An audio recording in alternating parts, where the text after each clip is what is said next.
तो वहीं बाड़मेर जैसलमेर सीट पर आरएलपी के स्टैंड ने सियासी माहौल को टाइट कर दिया है। आरएलपी ने यहां से खुलकर बीजेपी का समर्थन करने की बात कही है, तो वहीं हनुमान बेनीवाल ने भी इसे अलग ही विवाद बताया। त्रिकोणीय मुकाबले में फंसी सीट पर आरएलपी किसके समीकरण बिगाड़ देगी, ये खास रिपोर्ट देखिए।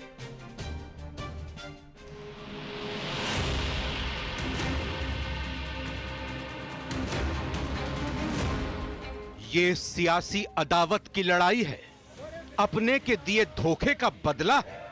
ये आरएलपी का बाड़मेर पर स्टैंड है, जिसने कांटे के मुकाबले में फंसी सीट के समीकरण को गड़बड़ा दिया है। वैसे तो रेगिस्तान में आरएलपी कांग्रेस की सियासी नाव को खींच रही है, लेकिन बाड़मेर सीट पर आरएलपी ने बीजेपी का समर्थन किया है। बीजेपी के समर्थन का ऐलान भी खुल्लम खुल्ला किया गया है। उन्होंने हमारे आरएलपी के प्रमुख को यहाँ बुलाना भी मुनासिब नहीं समझा, उनसे बात करना भी मुनासिब नहीं समझा। तो कार्यकर्ता स्वयं ये समझ गए कि जो हमारे आरएलपी के जो प्रमुख है उनसे ही उनको तकलीफ है, तो हमसे तो निश्चित तौर पर होनी है। हमारी पार्टी को उन्होंने तोड़ा है, तो वो एक गुस्सा है और निश्चित तौर पर बड़े मार्जिन से हम खिलाफ जीवित जिताएंगे। पूरे प्रदेश में एक तरफ कांग्रेस और आरएलपी का गठबंधन है। खुद हनुमान बेनीवाल भी कई सीटों पर कांग्रेस प्रत्याशी के लिए वोट मांग रहे हैं, लेकिन दूसरी ओर बाड़मेर सीट को लेकर आरएलपी का यह बयान कांग्रेस के लिए भी झटका हो सकता है। हालांकि हनुमान बेनीवाल ने फोन पर जो बताया है वो कांग्रेस के लिए भी ठीक नहीं है, क्योंकि ये पुरानी अदावत की लड़ाई है, जिसमें धोखा है, जिसमें सियासी संघर्ष से लेकर पूर्व में हुए हनुमान बेनीवाल पर जानलेवा हमले का दर्द भी है। आप बेनीवाल को भी सुनिए। वो जो बाड़मेर का झगड़ा है, ये उम्मीदवार पहले आरएलपी के उम्मीदवार थे, बिल्कुल, और उम्मीदवार को कांग्रेस पार्टी में आरएलपी को तोड़ के उम्मीदवार को ले गए। पहले मेरिट अलायंस की बात चली थी, वो बाड़मेर नागौर दोनों सीटों में सहमति बन गई थी, और बाद में कांग्रेस पार्टी के 2-3 नेताओं ने, जिसमें हरीश चौधरी 1-2 लोग थे, इन लोगों ने पार्टी को तोड़ के और इसको शामिल करा लिया कांग्रेस में।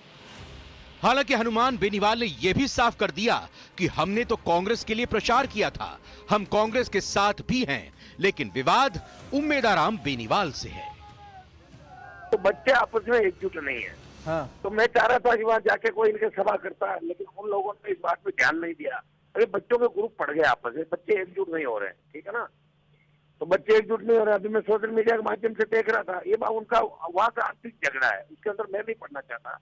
मैं तो बाकी जगह प्रचार करके आया हूँ ना, कांग्रेस पार्टी के सर जगह वोट मांग के आया हूँ। हाँ। मैं चाह रहा था, मैं कांग्रेस पार्टी को बार बार कह रहा था, मैंने कहा बाड़मेर में जाके और कोई ऐसा काम करें कि इनके आपस में बैठक हो, कि उम्मीदवार हम अकेला भाग गया था ना, पूछ के तो है नहीं। हाँ।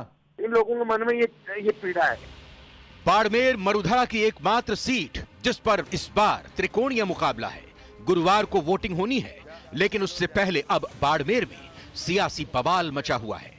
इस सीट पर एक तरफ उम्मेदाराम बेनीवाल हैं, जो आरएलपी छोड़कर कांग्रेस में आए थे, वहीं दूसरी तरफ बीजेपी के कैलाश चौधरी और निर्दलीय रविंद्र भाटी के बीच कांटे की टक्कर है। अब देखना 4 जून को होगा कि इस सीट पर किसका दांव सही बैठता है।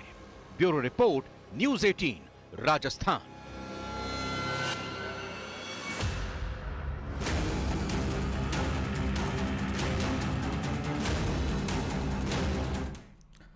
तो कल होने वाले दूसरे चरण के मतदान के लिए प्रवासी राजस्थानी काफी अहम भूमिका निभाने जा रहे हैं। दूसरे चरण के तहत तकरीबन 10 लाख प्रवासी राजस्थानी वोटर हैं।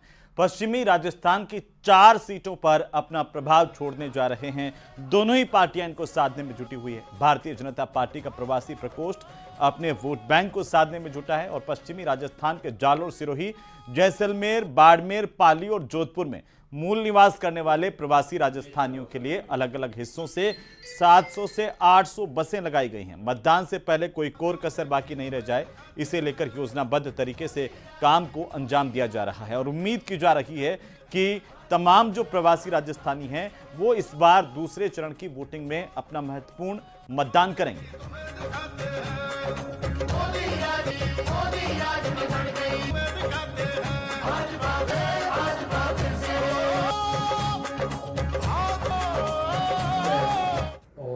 लोकतंत्र का पर्व है, तो हम भी उसको मनाने के लिए आ गए, यहाँ पे उसमें भागीदार बनने के लिए आ गए। लंदन बहुत दूर है, और क्या काम करते हैं और किस उद्देश्य से आए, किस पर्पज से आए?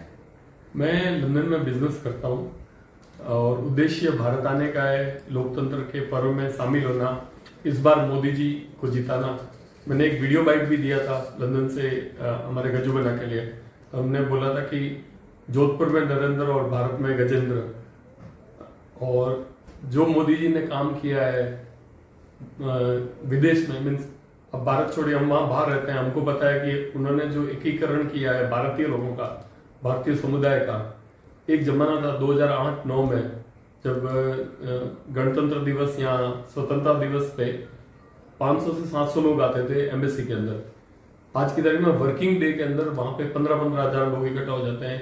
इतना मोदी जी का जो मूवमेंट है 2014 के बाद जो लंदन या विदेश की कोई भी सिटी में उन्होंने जो किया है, तो उसमें मीन्स वो प्रभाव देखते हुए उनको लगा कि इसमें भागीदार होना चाहिए।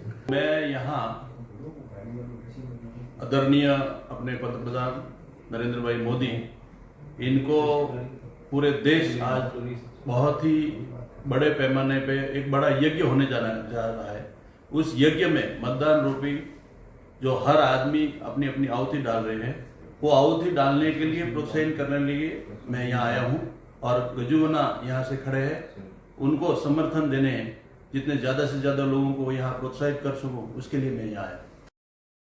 सब ऐसा है कि पिछले 1 महीने से कमल जी भाई साहब के सानिध्य में मैं ये काम कर रहा हूँ। लगभग 700 बसों का जिम्मा मेरे को भाई साहब ने सौंपा हुआ है, जिसमें अहमदाबाद है, सूरत है, वापी है और पूना है और कुछ नए और भी जुड़े हैं। तो वहाँ से सब जगह बसें आ रही है, उदयपुर आ रही है, सिरोही आ रही है, पाली आ रही है, भीलवाड़ा आ रही है और कई कस्बे हैं जहाँ बसें पहुँच भी गई हैं, कुछ बसें पहुँच रही है। तो जितना हो सकता है कि भाई साहब का प्रयास था कि 35,000 वोटिंग मतलब अपने बसों के माध्यम से आनी है, तो वो पूरे उसी प्रयास पे लगे हुए हैं, रात दिन और इसी प्रयास पे लगे हुए हैं। कोऑर्डिनेशन कैसे कर रहे हैं वहाँ? कोऑर्डिनेशन तो सर ऐसा है कि हमारे वहाँ पे जो प्रवक्ता हैं, जो वहाँ पे कार्यकर्ता हैं, वो भी हमको पूरा सपोर्ट कर रहे हैं, वहाँ से भी हमको फोन आ रहे हैं। तो वहीं पूर्व मुख्यमंत्री अशोक गहलोत के ओएसडी रहे लोकेश शर्मा के बयान पर घमासान मचा हुआ है। दूसरे चरण के मतदान से ठीक पहले फोन टैपिंग मामले में उनके बयानों ने सियासी पारा और भी बढ़ा दिया है। आखिर कैसे, इस रिपोर्ट में देखिए।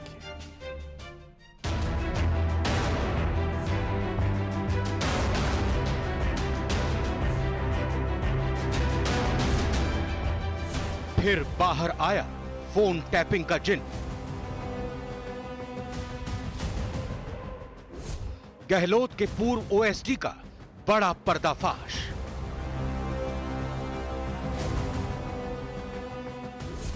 लोकेश शर्मा का बयान, सियासी घमासान। दूसरे चरण के मतदान से पहले राजस्थान की सियासत में एक बार फिर ऑडियो बम फूटा है। पूर्व मुख्यमंत्री अशोक गहलोत के ओएसडी रहे लोकेश शर्मा ने एक के बाद एक कई बड़े पर्दाफाश किए हैं और अशोक गहलोत पर आरोप लगाए कि सीएम रहते हुए सचिन पायलट और उनके गुट के विधायकों के खिलाफ साजिश रची गई थी और उनके फोन टैप करवाए गए थे और इन सभी के मोबाइल सर्विलांस पर थे।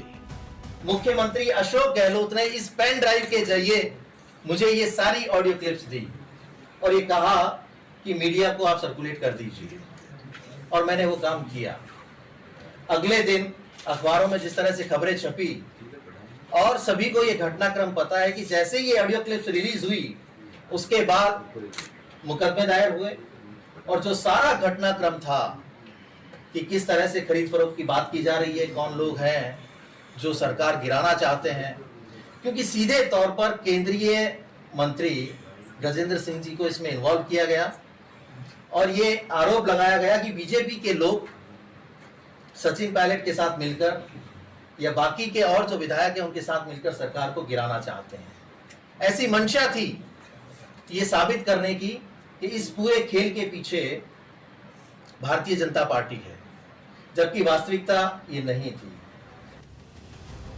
लोकेश शर्मा का दावा है कि अशोक गहलोत ने ही फोन टैपिंग का पूरा षड्यंत्र रचा था और उनका मकसद सचिन पायलट और केंद्रीय मंत्री गजेंद्र सिंह शेखावत को बदनाम करना था। उन्होंने दावा किया है कि अशोक गहलोत ने उन्हें एक पेन ड्राइव दी थी जिसमें 3 ऑडियो क्लिप्स थी और उसमें विधायकों की खरीद फरोख्त की बात की गई थी और इस ऑडियो क्लिप को वायरल करने के लिए खुद अशोक गहलोत ने ही कहा था।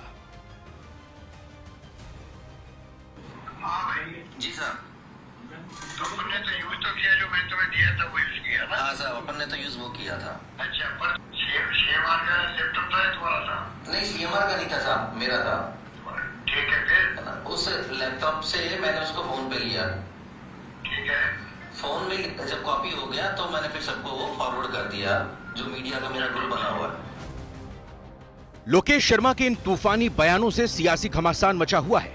कांग्रेस के मुख्यमंत्री के करीबी ने कल एक बड़ा चौंकाने वाला खुलासा किया है और सार्वजनिक रूप से किया है, और अभी तक कांग्रेस के मुंह पर ताले लगे हुए हैं।